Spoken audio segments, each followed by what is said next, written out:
Hello, good afternoon. Michael Wynn, Chief Digital Officer of Digital Ops, a division of RB Oppenheim Associates. Welcome to the Digital Marketing Podcast and video series where we talk about digital marketing strategies and tactics to help grow your business. Today, we're going to talk about something that is trending on Twitter and I think is some pretty interesting insight.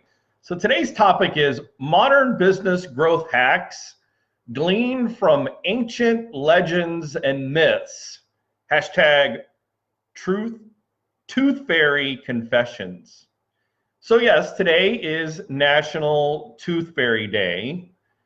And I thought it would be appropriate for us to have a little history and mythological legend behind the Tooth Fairy. So interesting enough that from an article I read, I came across the Chicago Daily Tribune in 1908, September 1908, in a column called Household Hints.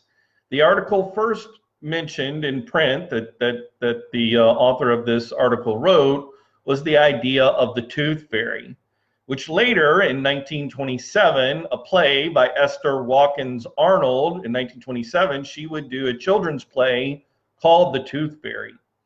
So in the early 1900s, you had this idea that children were, removing their teeth and putting it under their pillow in hopes to find some type of reward.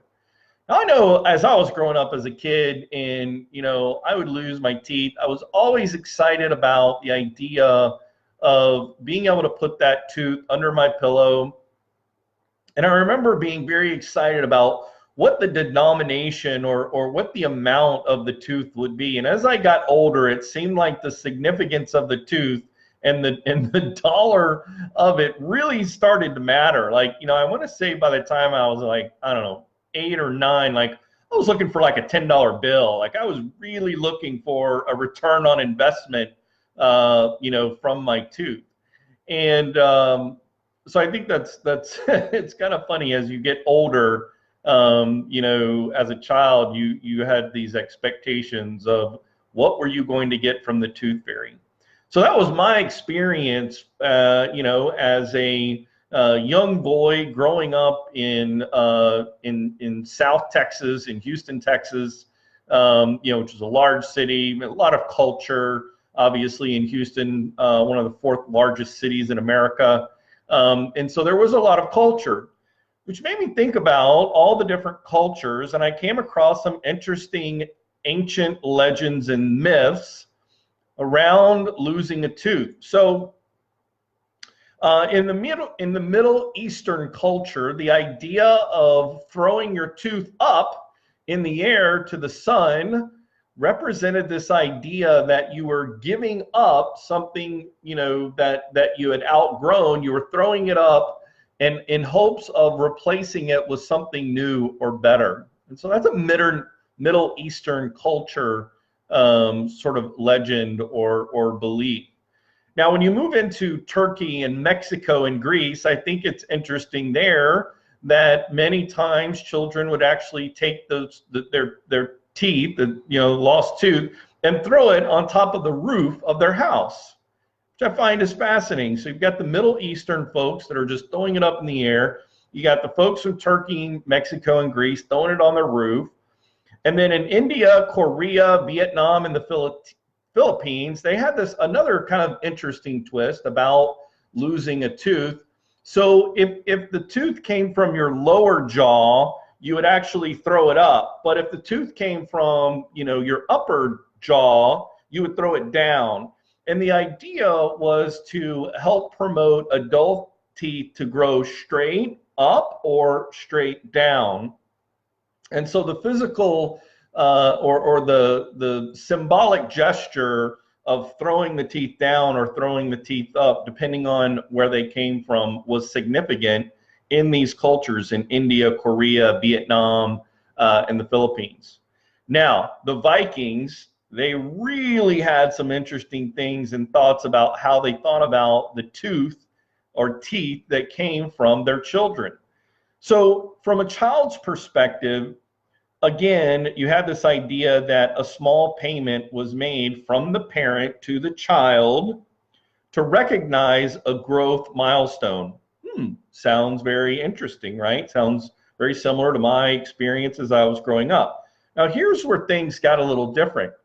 Viking warriors would wear the teeth of their children into battle, almost like a talisman, because they were believing in good luck or good fortune as they went into battle, and also believed that it represented protection as they rode into battle.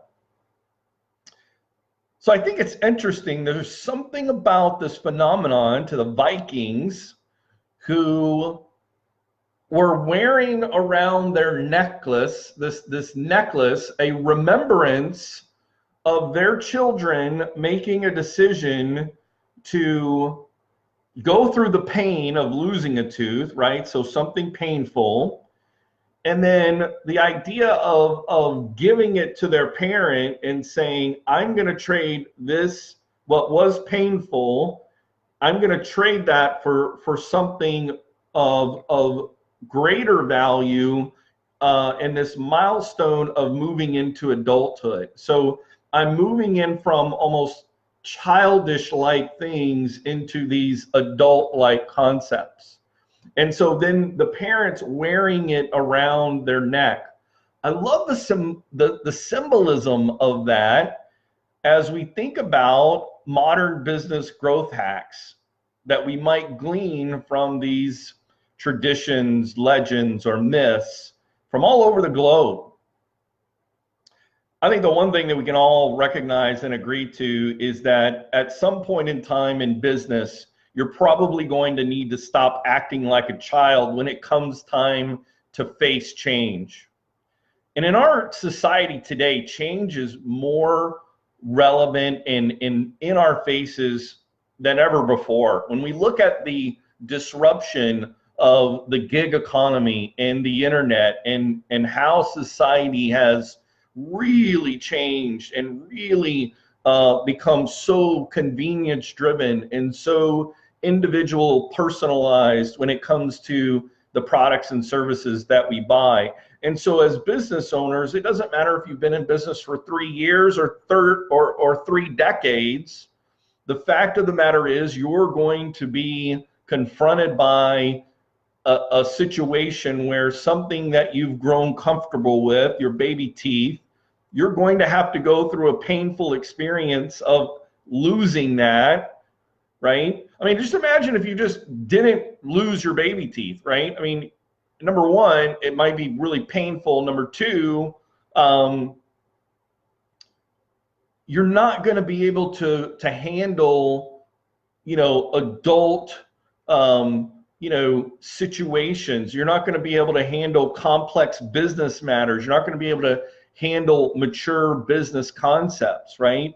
And again, I don't think this is really a stretch, because I think it's true that when an individual or a business is able to recognize, hey, we've outgrown this and we're ready for the next step in the growth of our business, we need to be able to literally, let go of that with the expectation that in doing so, there is a return on investment that can result in prosperity as well as protection for the business, right? To not, succumb to becoming irrelevant, right? And then, impacting the, sales or, future growth of your company.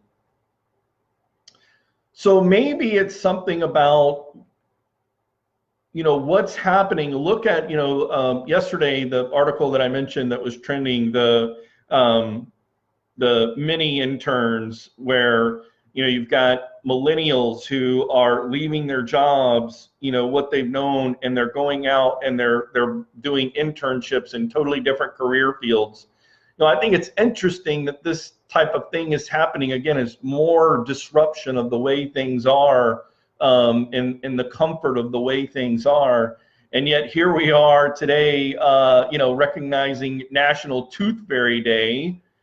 And it's probably worth thinking about for a minute, which I thought was appropriate for today's show, to think about how are you as a business going to really glean insight and think about how to grow your business from ancient legends and myths. And the fact of the matter is, what we learn is when it's time to face change, it's going to be painful.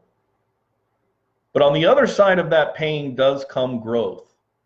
And from that growth comes the opportunity for greater prosperity, comes mature and significant growth as a business. And I think that's really cool. And so I think today, if you joined into the show, I know today was a little bit different, but I couldn't help myself.